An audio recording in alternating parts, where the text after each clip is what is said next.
Brazil শালালালালালালা এই ওই কাকা বের হইছে শালালালালালা ব্রাজিল।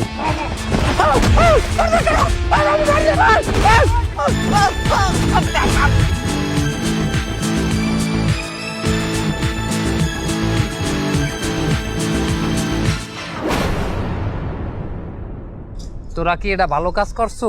হ্যাঁ, এবার বন্ধুর বাপে ব্রাজিলে সাপোর্ট করতেই পারে, হেলুকে বন্ধুর বাপের গায়ে হাত দিবি? তোরা তো শান্তির আসি। তা কি করব? আমরা যদি মুখ দিয়ে তার সাথে না পারি তর্ক করে, তখন তো হাত আমাকে চালাতেই হবে। ওইরকমই তোমরা মাঠের খেলা পাও দিয়ে গোল দিতে না, হাত দিয়ে গোল দিতে চালা, মনে আছে? শোন, এটা বিপদ হয়ে গেছে, এখন এই তর্ক বিতর্ক আর করিস না। মানুষ করতে পারে না। এই কি তোর আব্বার কি অবস্থা এখন?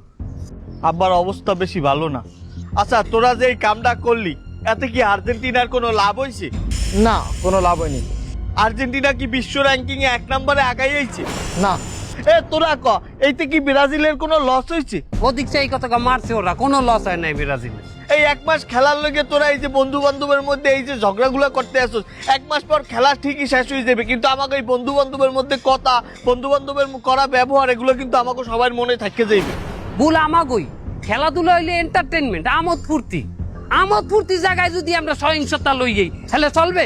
আসলে খেলাটারে এনজয় হিসাবে নেওয়া উচিত ছিল, কিন্তু আমরা সেটা আবেগ দিয়ে একটা অন্য মাত্রায় নিয়ে চলে গেছি, এই জন্য এই অবস্থাটা হয়েছে। এটা আমাকে উচিত হয়নি। তারপর সবচেয়ে বড় কথা, এই যে খেলাধুলা আমোদ ফুর্তি এইটা নিয়ে যারা মারামারি করে, এরা কখনো সভ্য জাতি হইতে পারে।